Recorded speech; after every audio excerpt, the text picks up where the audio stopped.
vous avez toujours na mouvement macasse. Malgré la chaleur, vous avez dit que ce n'est pas facile. Si tu peux sentir la chaleur macasse. Et pour moi, tant que je vais pour la lingomba la vino. Vous allez dire, ah, vous me dites, dans le monde, comment est 40e église? 7e église, tu comme la 380. Mais dans la 7e église. Ah, ça a été fort, hein? Merci, na libota bayamba. Il va pour me dire, na pas na mibika. Na pas na bon na vile na bon na vitu sa bon bayiga campiko. Quand même, les libota ya pesa quand même pour chapeau, hein? Amen, bande mon Christo. Progrès, elle ne va pas tout m'attaquer tout quitte. Mais revenez à l'autre niveau mondial. Amen, libota. Par rapport na autokuta ebele ba komi kuto place to comité. C'est-à-dire nande kona nabilo go sale musala monne. Donc la femme la canoë est mobile. Dans position na mari maleka qui na le frère, ça na la chère oui balé va faire les balé. Comment vous avez jugé cela? Amen Libota. Amen Libota. Évidemment, selon les impressions, quand on a des services dans l'hôpital, on a l'impression de la joie qu'il a cité par la bande. Moi, si on a accent dans la musique de sous. Mais là, on a un bouton, on a tout le monde ici là, ah, profite. Vraiment, regret dans la quartier que l'air va bien la profite, le quartier non c'est une donc l'impression est que l'église est le même, on va se faire la quantité, on va se faire la l'église. Donc, on va gagner tellement que l'équipe va lire un message, va soit quitter un prophète. Amen et Bota. Merci. L'autre, tu as dit que tu as dit quand on a gagné prophète contre les gens, alors pourquoi ça l'union soit le prophète du Conde a été zéro. En plus, nous avons et ça a été par M. Basoba, Natin, par M. Basoba, on a compagnie. Avec tout le prophète du Conde, nous avons allé à l'année. Et c'est possible pourquoi ça le tout va inviter le prophète a été la vie.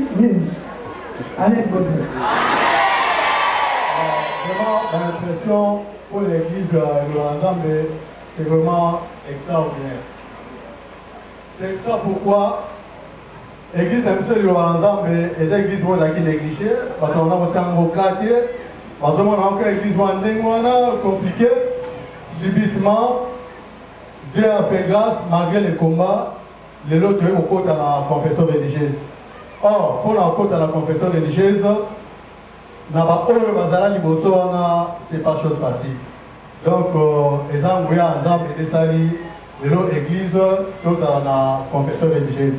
Et nous devons vraiment chaque fois glorifier Dieu, remercier Dieu, la grâce à faire cette histoire dans le Congo parce que ce n'est pas facile. La spiritualité de l'église est le bazar à nous, on dit que c'est le côté à Kassi dans Makambo. Pour l'équipe du lobby dans le stade, bon. Quand l'homme de Dieu a fait sa parole, qu'est-ce que j'ai constaté? Un bandit dans le Yembo. Puis le Yembo, on l'a mis dans le Zoka et il m'a mis dans le chinois. Pourquoi le prophète a mis dans le Zoka et il a mis dans le chinois? Donc, qu'est-ce que c'est? Donc, l'homme de Dieu a la confusion. Ah, vous avez confondu les membres, donc c'était vraiment compliqué. Amen. Chinois va s'acheter RDC. Dans la nation, les Chinois vont aider RDC dans la Cameroun et dans l'Est. Il faut que c'est plus ça montre la langue dans Bango. Parce que va aider RDC dans la dégâts de santé. Amen, Libota. Amen. Lobby est terrible. Quand le prophète a l'équipe, quand vous avez vertige, vous avez une bande. Nayo babandika kuya na kota ke prophète ozala na koti na yokuta prophète bandi vraiment na ba chair de poule en tout cas etelemaki nga vraiment na bato ganga na libi libanda neti libongo basiare na biso mosusu wana bango na diagonale bango nyonso balibi tosali lokola tookanga na liboke biso tozokimela na ndenge ya libanda ntango naye kozonga na ndako babi apropos prophète na bino bato mosusu basali priere na lingala ye asala na lopoto amen bota baprésident mingi bazalaki wana bayebi lingala te etokena lingala mpona konyokola baninga mpona nini eza lolendo te ntango oza na esika bato bayebi monoko oyo bozoloba te tikango bolobaka monoko bato nyonso bazoyoka déontologie spirituelle eza ndenge wana na bomoto eza normala ndenge wana boza 4 personnes bino boyebi kikongo moso ayebi kikongo te bobandi otota mpange ebwe non c'est pas bien bobeta lingala baninga bayoka lingala pour le président bazali wana la majorité français bobeta français okenda lingala mais eza ondire bao bavisitere boocola bango bakanisa peut-être toye na mboka baotonga biso yango wana fo tokenda déontologie wana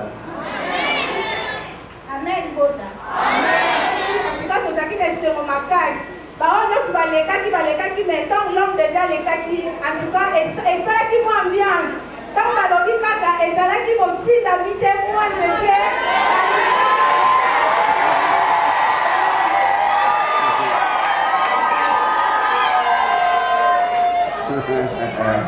c'est bon.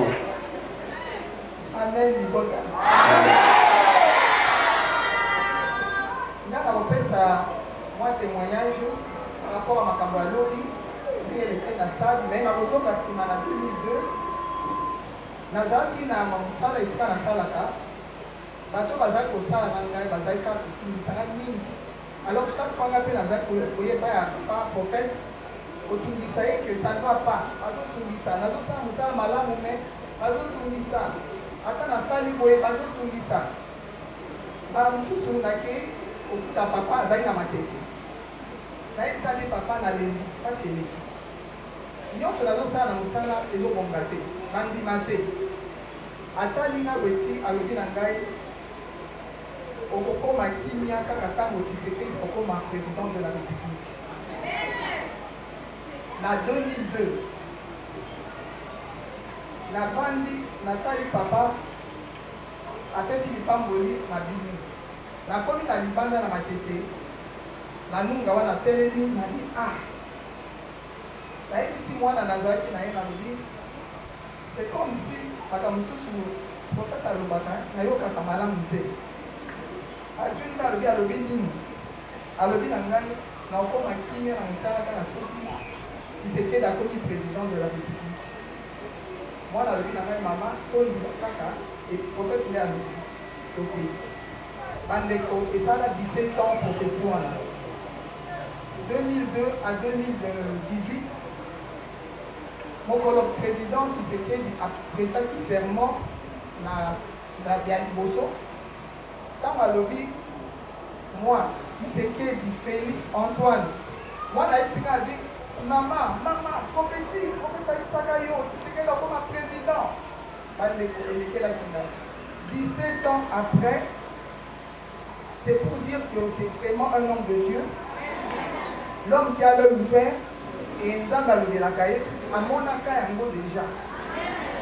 Donc makambo elekaki lobi na stade nyonso eleki na ndenge prophète lobi atelemaki mpona kotia losambo mpona ngai ezali que tout est accompli puisque amonaki koza mokonzi akomi mokonzi mpe ye moko apesi lipamboli donc ekimi ezali.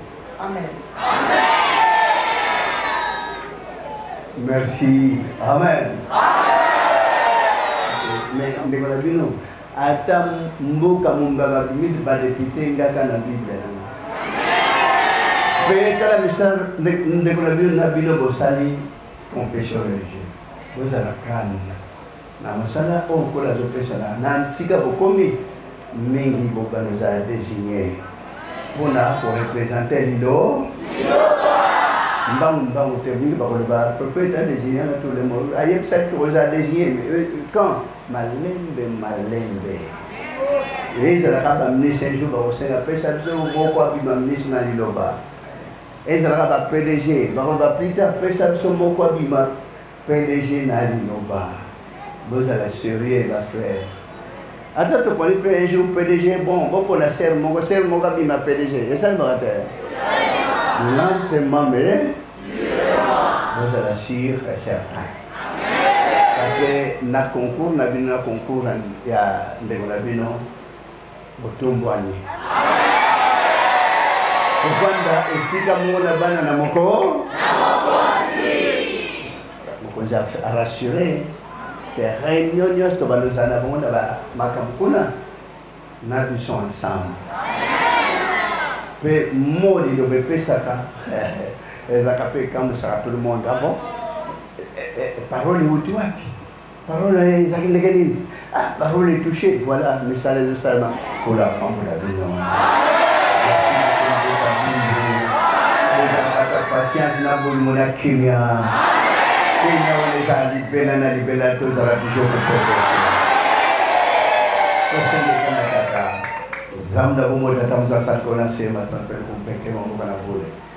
Hapo ndio mnene na wote ni au zamda bomo sakona tamsa bapona mno kem na nikolisa ya libota. Kimia iza kata bakura mlo basi nusuna ba obi tunsino suna mbile nusuna ba yeko mali pana mula para malasi. Ngono pe maono ke ba mo na mo ko ni sa so ala kama sultan la libota mabuga te bonge bezigi la libota. Kwa msando sala la libota pesa kimia yo sa libota se ngona biso boti kama kata libota linsa libota to data na sumu za makasi na mo te kona kwa bonge binyoso skute ke pana yo zamna boto zamna ma wati ke te bonota tamon mo santi kala nikolo nika kata libota bumbu vya msanto stambu sa moko na moko mokano ya wenzanda mo ko chamakata bakula na pomle expression na direct na kwa msanto ben bila kino ko na seko amen boto na kombo les expression na direct Simba Lidoba boto saka na yiko ko la lusena